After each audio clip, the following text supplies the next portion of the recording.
Today at Above the Tree Line, my guest is Alan Berger, CEO of InfoSlips North America. Alan, thanks again. And let's just start by saying you're not anti-PDF. You even have described PDFs as being an unsung workhorse in the industry. So just let's start there. Let's just clear the air on the whole anti-PDF thing. Yeah, sure. Thanks for having me, Andy, and it's great to be on your podcast again. PDFs are definitely not going away. PDFs are still the most convenient thing that a convenient tool that a lot of people use in their day to day. And I've never been, as you said, I've never been somebody who's thought that the PDFs don't have their place. However, I do feel that when you're dealing with customers that are getting a certain level of experience in all the other channels that they deal with, so in other words, their mobile apps and websites with a bank or an insurer or whoever it may be, that their communications and their regulated communications should work, look, and feel the same. And that's where I feel that a PDF just doesn't deliver that. It's something that looks different and works differently. In its plus, it does have the familiarity of paper, but Mhm. as we all know, if you've worked with a PDF on a mobile phone, it's not a great experience. Okay, it Right. doesn't look and work the same as everything else. So from that aspect, I feel that there's another better way to do it, and obviously I've made my business of that. So I suppose I'm a little biased. Yeah. Well, and I suppose we're going to talk a little bit about this Yeah, too, but so yeah, often in the yeah. transactional space, a PDF file actually isn't delivered, right? It's a link to an archive where you log in and then you Yeah, retrieve the PDF file and you open the PDF file, you right. print the PDF file. I'd say that's probably the more typical use case in the transactional PDFs, right? Correct. Where it's being retrieved from an archive.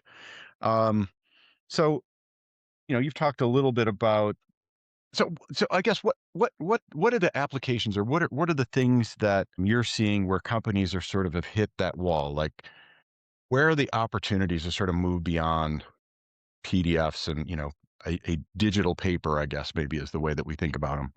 I think what a lot of companies don't realize, and they come to this realization to answer your question directly, is that they often see their regulated communications as purely a compliance checkbox and often as a sunken cost and it's something I can't get out of. And I Right. just do this. So, it's part of doing business, as Right. opposed to taking a step back from that and saying, there is a better way. There is a way where you can turn that regulated communication into a touch point that's on an equal footing with all the other digital touch points. And to do that, I've got to deliver the experience that's the same. I've effectively got to turn that document from a sort of, if it's a pump and dump, I give it to you, and whether you read it or not, I don't really care, into something that is going to be a two-way conversation effectively with that customer. Because everything else they're doing is a responsive world. They're dealing with a mobile app. Things are going backwards and forwards.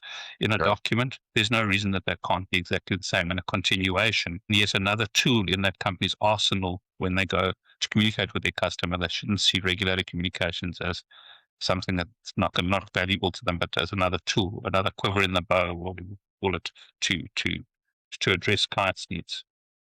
Well, and I think we've talked about this in the past, but really where we are is really just an outgrowth of where we came from, right? Sort of linear, one way, batch based production, output that was really destined for print, right? Where that PDF file was Yes. really supposed to go to a printer and then they peel it off, put it in an archive, and again, send a Perl, link in an email to go retrieve it. And so it sort of came out of that production workflow environment because it was real easy, right? It was sort of like, hey, we're making Correct. this file anyways to print it. We're just going to use that as the digital archive. And I think, if I were to say that's the state of the art of the industry right now, I think it's probably is, right? For the most part. Yeah, I find it incredible that the whole world has moved along in terms of a user experience, but for regulated communications, we haven't. And it comes from that paradigm that PDF is trying to be a printed document in a digital world. And I think when PDF started, that was very important. People were used to paper. That was their go-to way of engaging with stuff was paper. Now the computer world came along, and now we gave you a digital version of the paper, and that was great, and that has its place even to today. But when it came to transactional stuff I'm doing with the company, we've moved along for that. If people don't enjoy using a PDF on a phone. People don't want to scroll through, regardless of the format, pages and pages of information. They don't deal with that in every other connection point they have with an organization. So why do they need to deal with it in the regular space? Yeah, and it's, and I would even guess too that many of those PDFs aren't even they're not even text, they're images, they're bitmaps, right? So they're completely unintelligent, files that are really just as you said, a representation of the printed page. And so InfoSlips is based in South Africa. I think you have many thousands, I think 3,000 customers around the world. One of the things that I spend a lot of time talking about is sort of the US compared to everywhere else, right? And oftentimes we say the United States is perhaps as much as a decade behind places like, India or New Zealand or other places. Is the statement that are you seeing this worldwide, or are you seeing this primarily a US thing, or is it sort of more universal than that in terms of the use of PDF as sort of the standard bearer for customer I think communications? I think there's two parts to it. I think PDF is still has the majority of the volume there. However, I am seeing in other markets a much bigger acceptance in our home market of South Africa, and then also in international places like the UK and Europe, and Mhm. Australia, New Zealand, and the Asia Pacific region. We're finding much more willingness and easier for people to go and realize that this to do a legal regulated document, it doesn't need to be a PDF, can be an interactive document. You can still have everything you need in terms of legal compliance, but you can also get everything you need in terms of an experience. And Mhm. in other markets, that's been easier. I find here in the US, I've got to do what's called educational selling. It's not just selling the offering, it's more kind of telling the customer that this is okay, this is a better way to do it, and this is the reasons, which is obviously a much harder sale than somebody who's just trying to solve a Right, problem straight right, out of the gate. right. And do you think part of that is just that document of record, right? So many people are used to, okay, if everything blows up, at least we have that quote PDF file, that document of record is sitting in an archive. Mm. We can retrieve it and say that was the communication, that was the statement, that was the EOB that was sent. Is it sort of that that nature of that immutable file that is sort of getting people hung up, that what do you mean we can use something besides a PDF file to serve that purpose? I mean, is Yeah. that sort of the Well, challenge? let's talk the USA, which is not very much different in this respect to the rest of the world. If you look at what regulation says, what the law says around immutable documents and state what we call legal statements of record. Okay. We've got a lot of information we can share on this, but none of it's about the format of the file. It's all about. It's not that it doesn't say it must be PDF. It does things. It's always about it's immutable, unchangeable, audited, signed, and this varies in different states and so forth. There's slight variations, maybe date and time stamped, and stored for a particular period of time.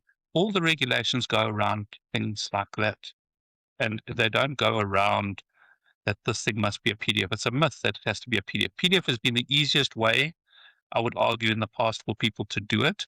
But I'll also argue that a PDF is not as, in certain circumstances, because there's such a big ecosystem around PDFs where anybody can make a PDF, anybody can edit a PDF. There are tools to break encryption on PDFs. There's all kinds of things that are out there, um, that make that you've got to put all types of controls around the PDF. A PDF doesn't audit itself. A PDF doesn't tell you if the person opened and used the document.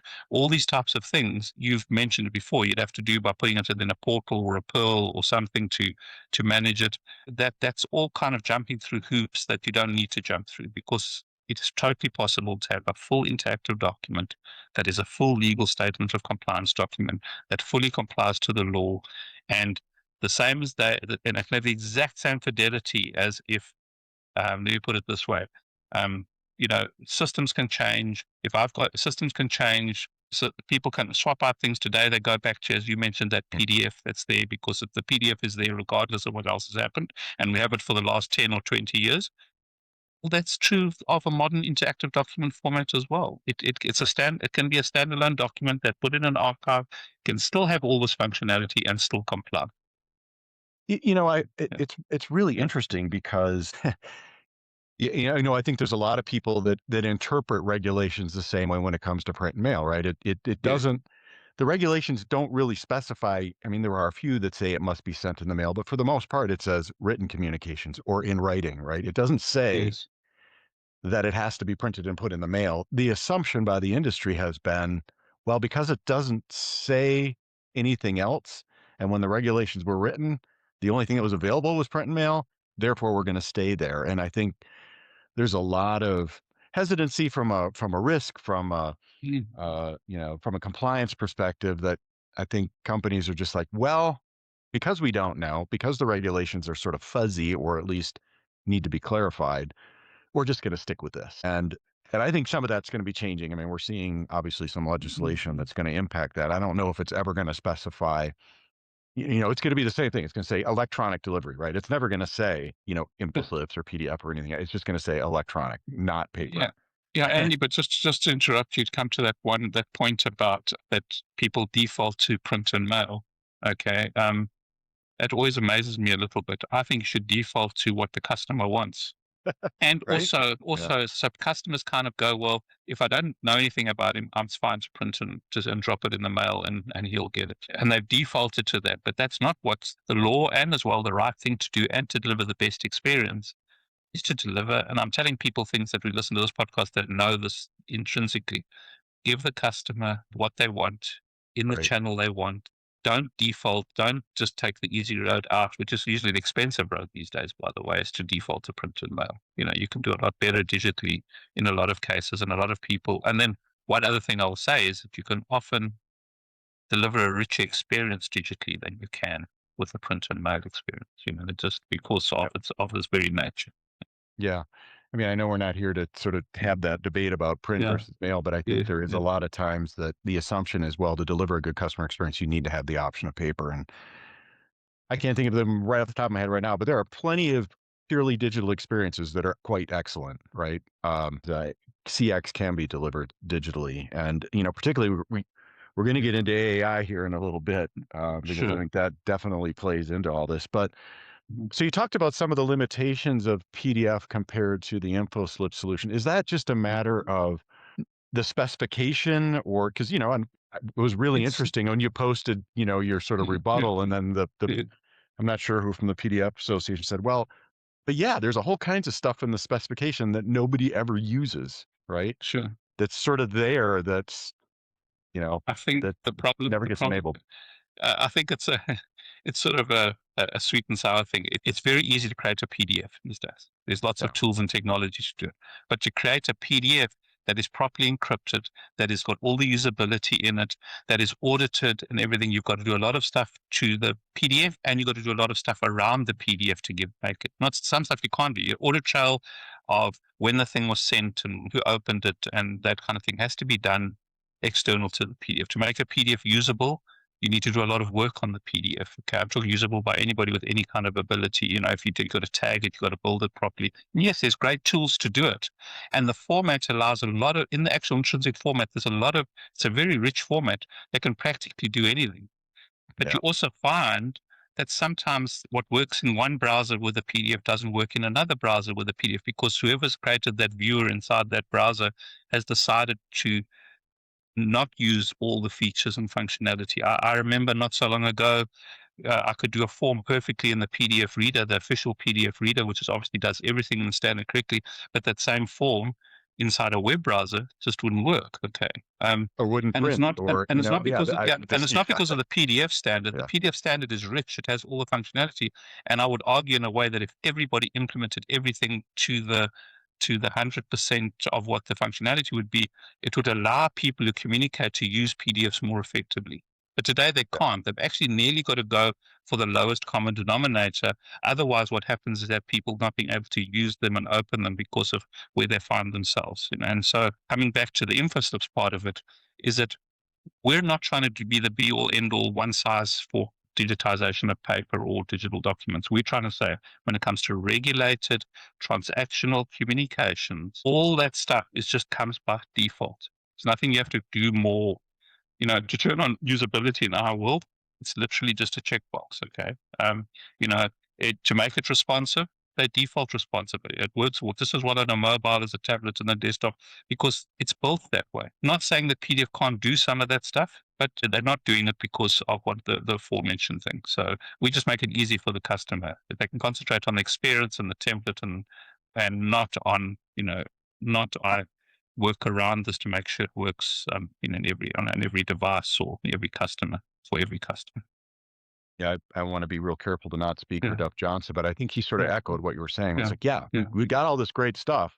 Yes, Biggest problem is people don't utilize it or tweak it just enough so that it breaks, and it's sort of fragile, I guess, in that sense yes. that there's a lot of capability, but to actually use it requires, to your point, a lot of front end sort of involvement in creating that output that I think a lot of companies are just like, nope, Yeah. we don't have the bandwidth or the time or the resources or whatever that Well, looks and like. even if you created the most up-to-date PDF with every functionality that every customer, it's going to hit a browser or a viewer or a reader or something, and it's not going to work as intended. Okay, Yep, yep. because No, because there was a technology company down the line that didn't implement the PDF standard the way they should. If yeah. everybody was using the Adobe Reader and using that after viewing their documents, it'd be a different story. But that's not the truth these days. Yeah. Well, I could spend a lot of time talking about the Adobe Reader, but I think you Yeah, know my no, history sure, there. We don't need no, to. sure, So, no, sure, so yeah, let's talk about accessibility, though. I mean, because you mentioned yeah, it, and I think mm, accessibility is a really important point because obviously in Europe yeah, yeah. there are new requirements, and we're seeing obviously more interest in accessibility here in the United States. So, does that tagging or markup come from the composition engine, or are you applying it in InfoSlips?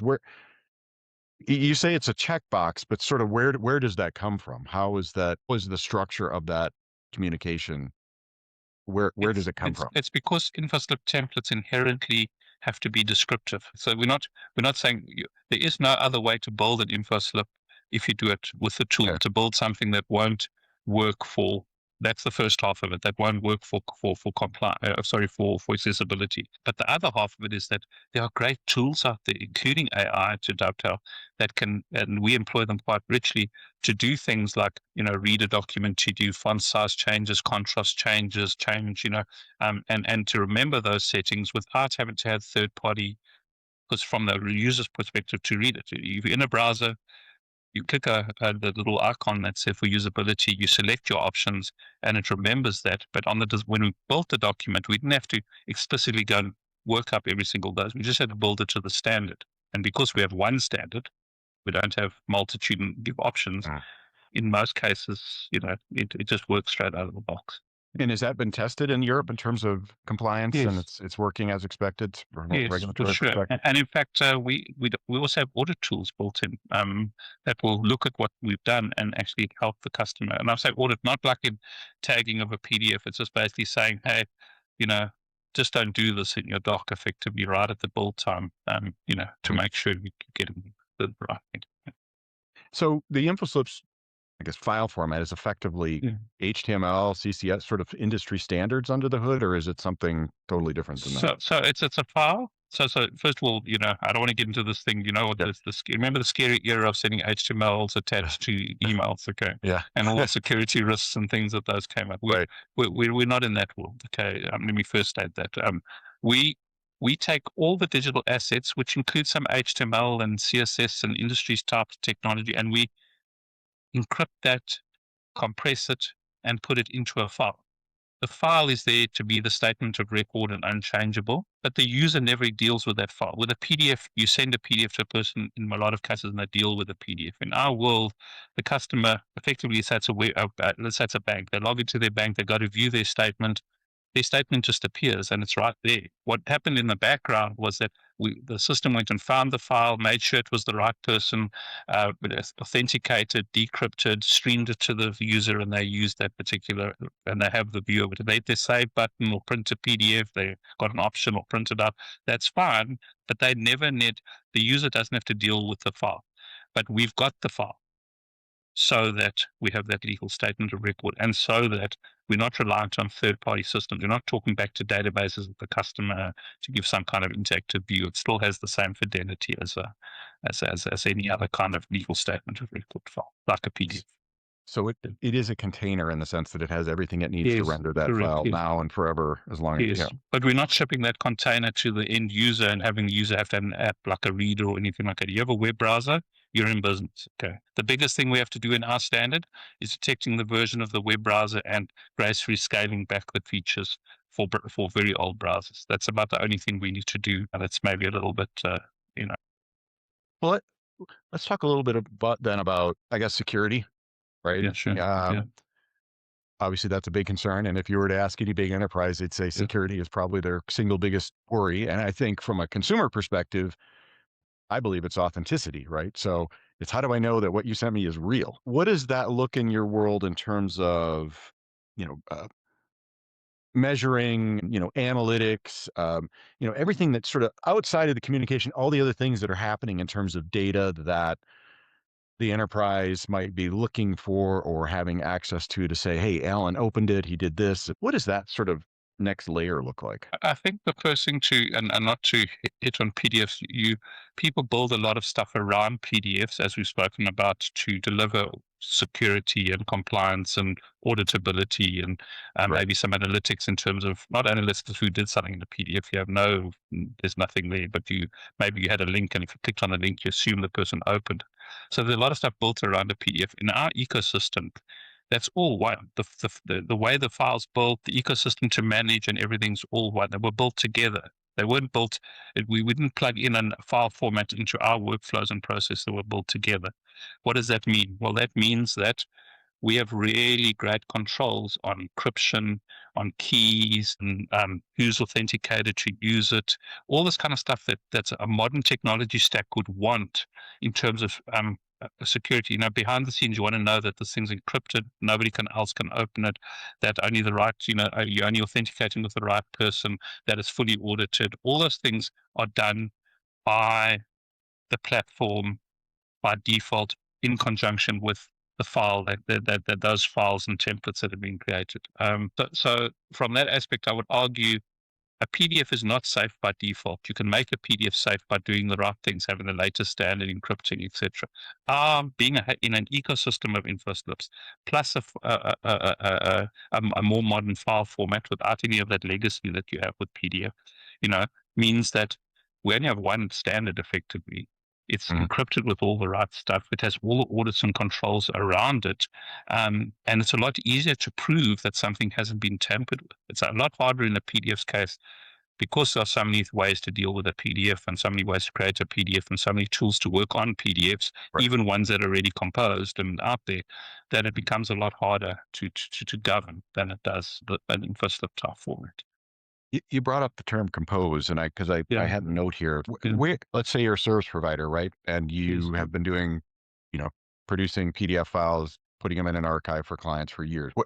Mm. So where does InfoSlips plug in? Are you taking data out of the system, the core system or does it have to go through a composition engine first that then delivers some file format that InfoSlips can digest and do its thing?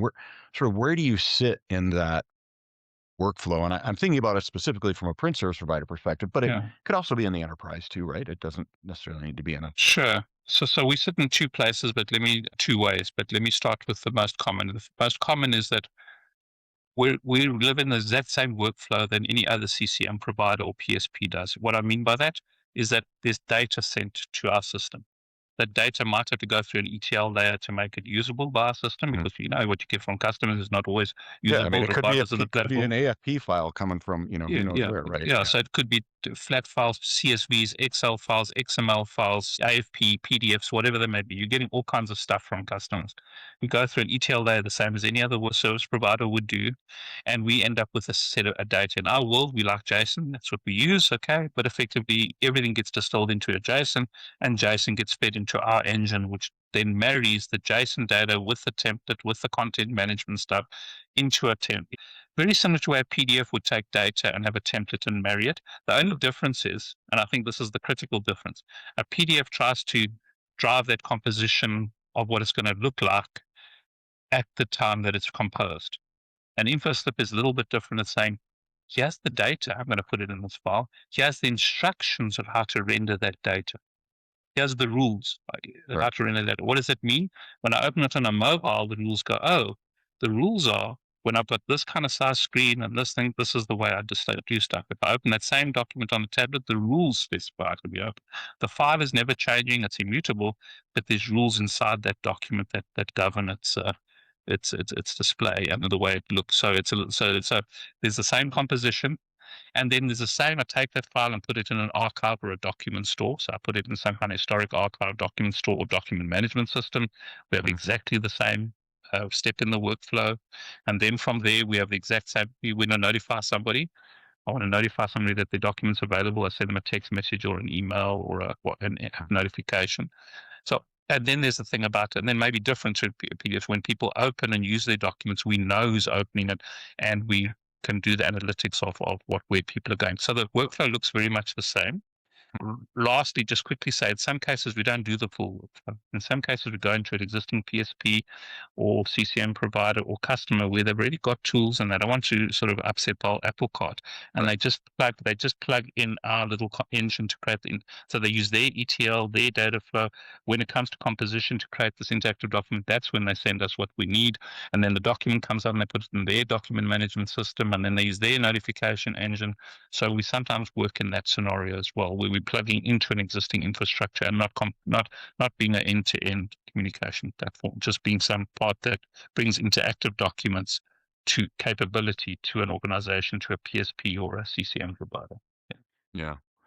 Yeah, no, it's so what is the performance of that? Is it you're talking millions of statements, obviously that can be a huge burden for somebody in terms of creating those files. Is it in terms of the creation and then the, Yeah. eventual, I guess, storage? How does that look compared to, creating So, PDF files and storing PDF well, let me files? say to you that PDFs are resource heavy to create documents. Let's start there. Okay. They create a PDF with, especially with many pages and things, and it's got images and videos, and it's a much heavier lift than high-speed modern technology format where you've got HTML and CSS and so forth. And plus, you're not actually building the file; you're building the end file. You're building the rules. So that's a Right, much yeah. smaller lift. So you're dealing with the And so data versus the the data supposed with instructions thing. in the Yeah, container, and that's what you're shipping.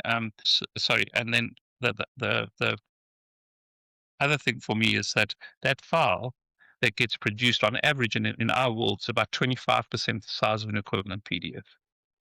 So a so 250K. 75% smaller.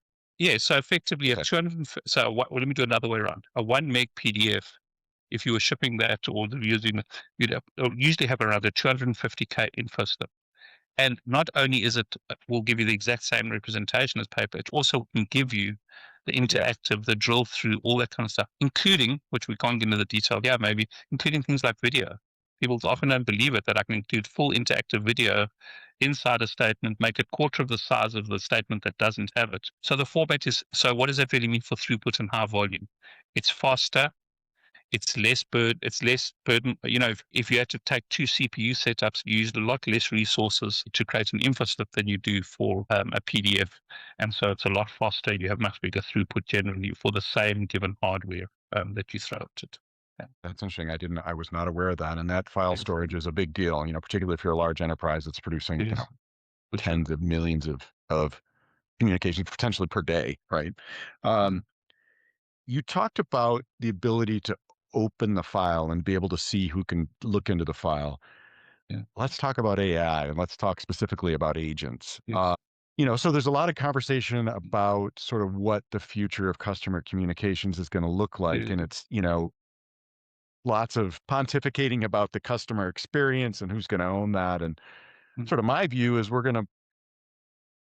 customer experience is going to start navigating to be the responsibility of your agent.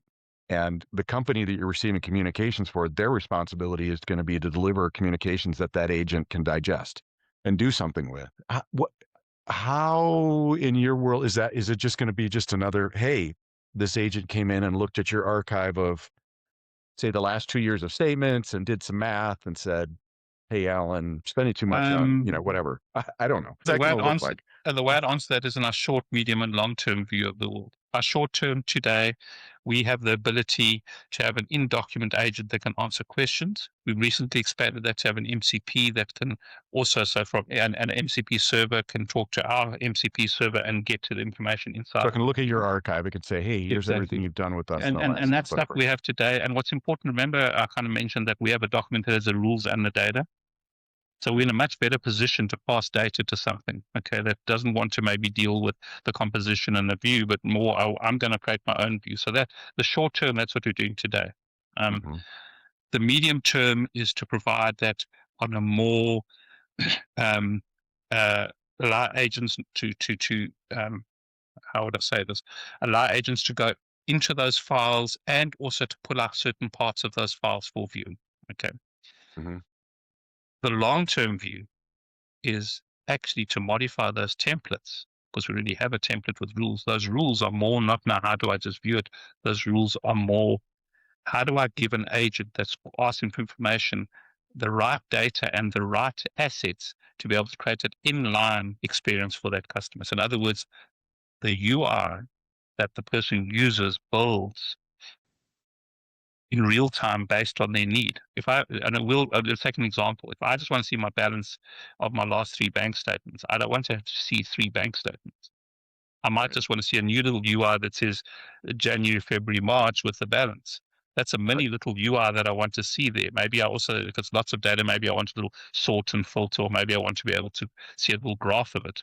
So the real time UI must say, well, here's the data to the agent. This is how, here's the data and the metadata around it to represent it so that the agent's got more context than just some raw data.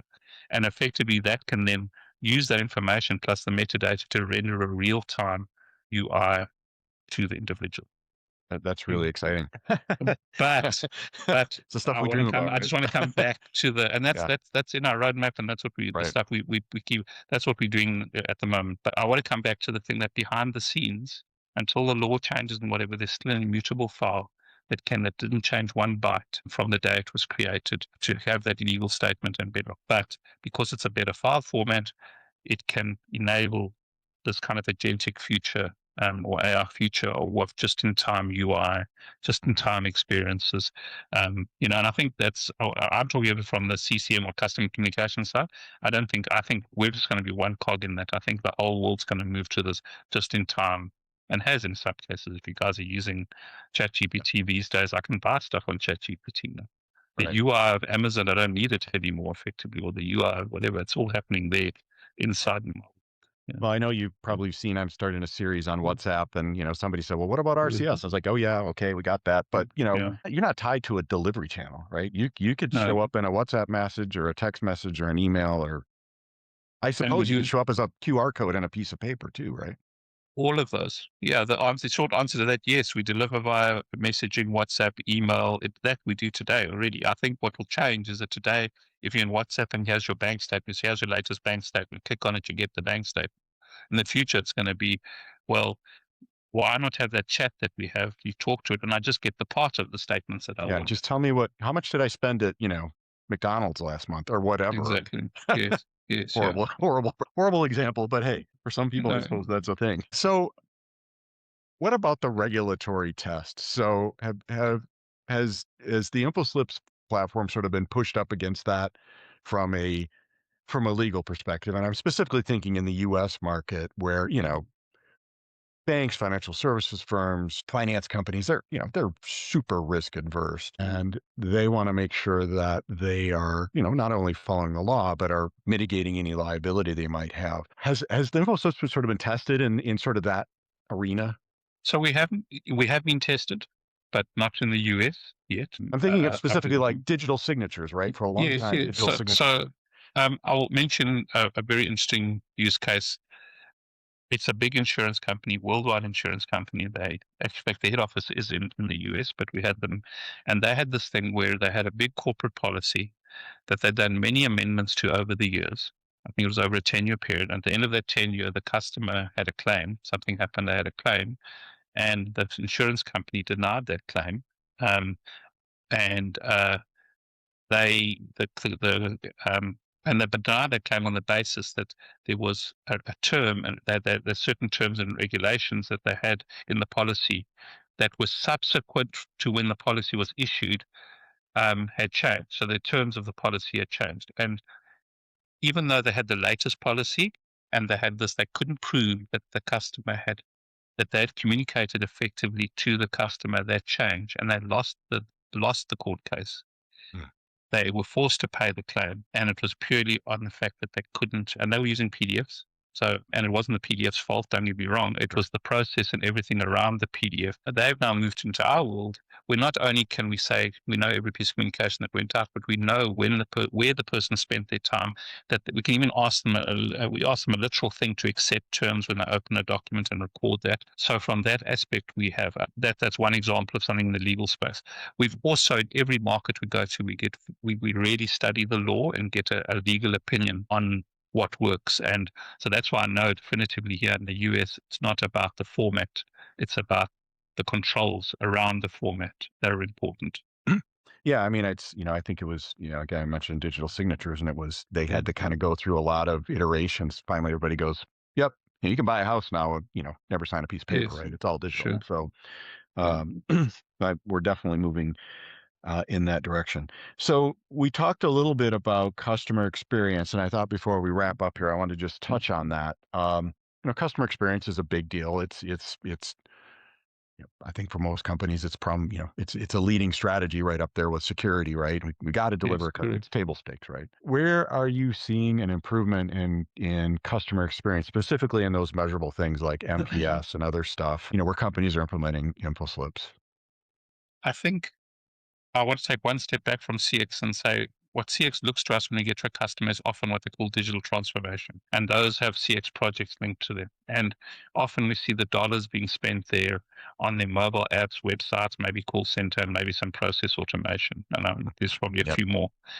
And I often see that the customer communications is just being left where it was in the past, effectively. Okay. Yeah. So in our world, we can bring that into the onto the same level. But more importantly, why do it? What's the reason for doing it? It's certainly not to have a better looking document or just something that fits in. It's because we have got proven stats and case studies that show. I mean, I can mention there's a big utility company here in the US that had an NPS lift of more than 15, I think it was 15 or 16 points, taking them from behind the rest of the industry. They were a laggard in the industry to the leader in the industry. And the Mm. only thing we did there was turn them to give those people a great experience in terms of their customer communication. But the biggest, uh, it, let me go take a step back.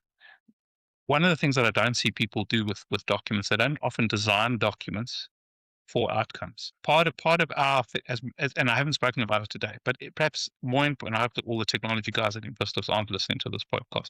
Perhaps even more importantly to it is that more important than anything else is not that you just have great technology, but that you have a well-designed document. And so we have a thing called the designed outcomes methodology that makes sure you build the right document. What do we mean by a great document?